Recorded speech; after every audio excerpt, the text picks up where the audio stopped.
Hi everyone. You probably didn't expect to see me again, but here we are, and it sure has been a long time. And a lot of things have changed since you last saw me. You may have also noticed I'm not in my usual location. In fact, I'm not even in Germany or the USA. I'm actually in the Philippines. You might have seen that if you follow me on Instagram. I'm here for a volunteer year, working as a teaching assistant. Yes, I know it sounds strange for me to be doing that because as a car guy you probably would have expected me to be doing something with cars, but come on, not everything I do has to be car related. I've been here since mid-August and I'm going to be here until approximately August of 2023 before I start looking for a job in Germany. There's my life update. Now it's time for the topic of this video, which is, why did I stop making car videos? Today is October 9th, 2022. I don't know when this video will be uploaded though. My last upload was on January 1st, 9 months ago. And my last car tour video was uploaded on October 31st, 2021, so almost a year ago.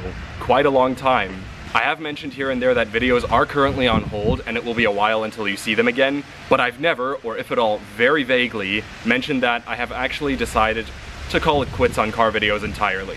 This might still come as a surprise to many, and I sincerely apologize to those who like these videos. Don't get me wrong, I really did like making these videos. It was a fabulous way to pass the time. But please hear me out, because I'm about to explain exactly why I quit on them. 1. Because I was too busy with everything in my life. Whether it was school, applying for a job, or even this volunteer year I'm currently doing in the Philippines, it all took up a lot of time. And even though I did have some spare time on my hands, with everything else going on, I was often too burned out and didn't have any motivation to go out and make videos on top of that. 2. My mental health. My mental health as of lately has been very up and down. For a while, it was bad, like really bad, like worse than it's been in a long time. Eventually it got better once I met the group of volunteers I came here to the Philippines with. Oh yeah, I did not make that clear. I did not come here alone. There were other people also around my age who came to the Philippines with me, and they are all great people. And I thought, okay, this is the time where my mental health turns around. But there were also other complications that I didn't consider beforehand that have caused my mental health to go up and down. I don't want to go into detail, but this mental back and forth issue has also kind of stopped me from making videos. 3. The feeling of wasting people's time. This will happen a lot. A lot of people don't know about this, but sometimes when I was filming videos, the owner of the car I was filming was actually in the background waiting for me to finish. Many people also don't realize that filming these videos can take time. I don't just film for 20 minutes and then it's done. No, I need to familiarize myself with the car, figure out how everything works, then figure out how to present the features, film the clip until I get the right take, and repeat this for every feature, even the clips where I don't speak. And all of that just adds up. I think many other automotive YouTubers can relate to this, but with the amount of time it takes to film a video sometimes, I just feel bad making the owner wait for me to finish. Eventually, for me in particular, it got to the point where I felt like I was just straight up wasting people's time. And yes, the owners of the cars I filmed probably don't see it that way, but the thought was still in the back of my head. 4. Errors and mess-ups within the videos. Something a lot of people don't realize is that I do mess up in my videos.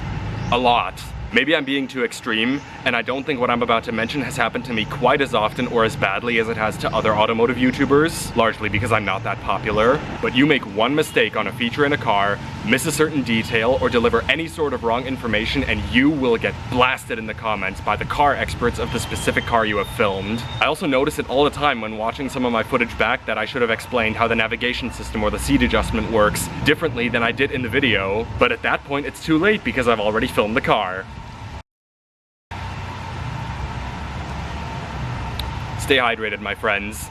5. The feeling of annoying other people who aren't the owners of the cars I filmed. Now, I've been fortunate enough to have never been kicked out of any location that I filmed in, and I know that other automotive YouTubers have not been as fortunate. Maybe I'm oversensitive, but there are 2 situations in particular that have got me to realize that maybe my habit of filming cars is just strange and annoying to others. And I just want to make it clear that I hate annoying people. They don't deserve it. It's one of the last things I want to do.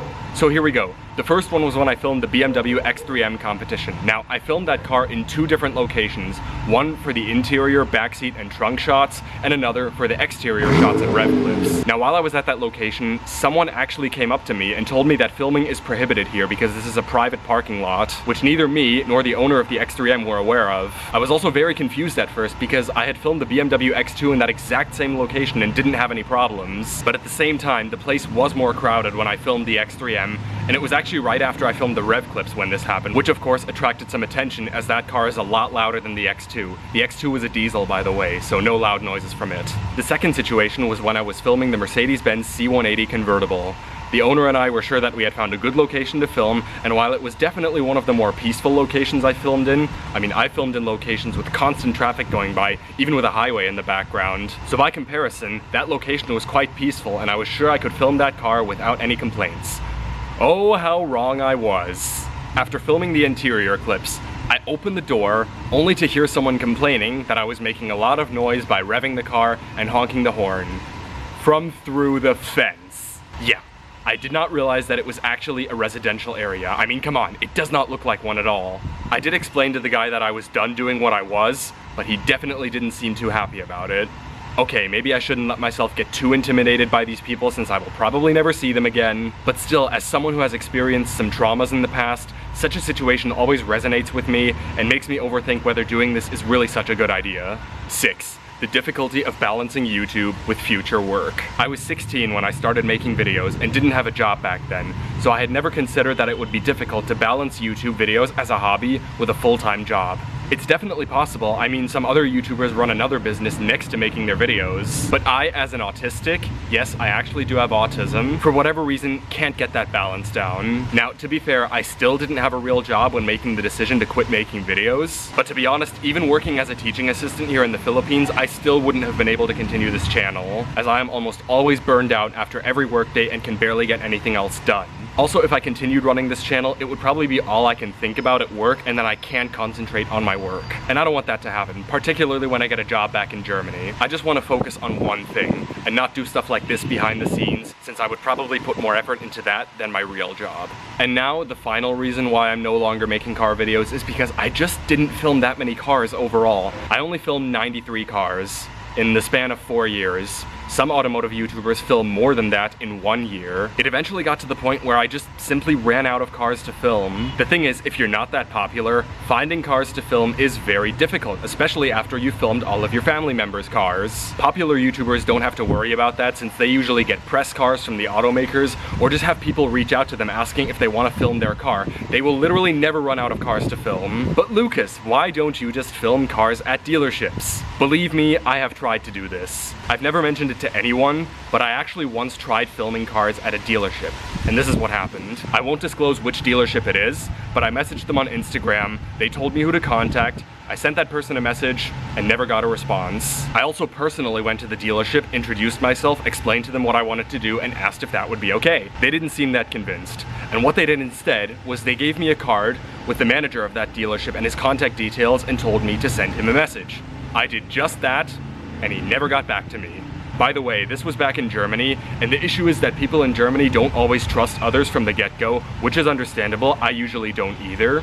And to be honest, I don't know if they had ever experienced a stranger, a young one as well, come into their dealership, asking them if he can film their cars for his YouTube channel, so they weren't very convinced. They probably thought I was some idiot who just wanted to steal the cars on the lot, which obviously wasn't the case. All of this kind of convinced me that little to no more opportunities to film cars would present themselves, and that as a result, it would be kind of pointless to go and search for more cars to film. So there you go. That is why I have decided to stop filming cars for good.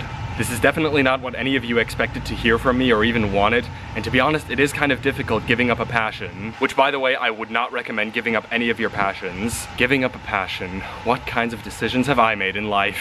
But I stand by my decision, and in the long run, it is for the better if I give up making these videos. Once again, I really apologize for the big disappointment by quitting on videos, and I hope you all understand. One last message I have for you before I officially sign off for the last time is this. Thank you so much for sticking with me for the last 4.5 years I've been running this channel.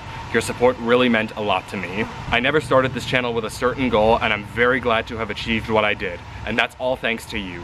But all good things must come to an end, and so it's time to move on from this channel into real life. Keep being yourself, follow your dreams, and do what you're passionate about, and I know you will achieve success in life. And if you're currently struggling with whatever it may be, I am confident that things will get better with time. Just keep pushing through, and eventually it will be a thing of the past. I wish all of you the best of the best. Thank you for everything.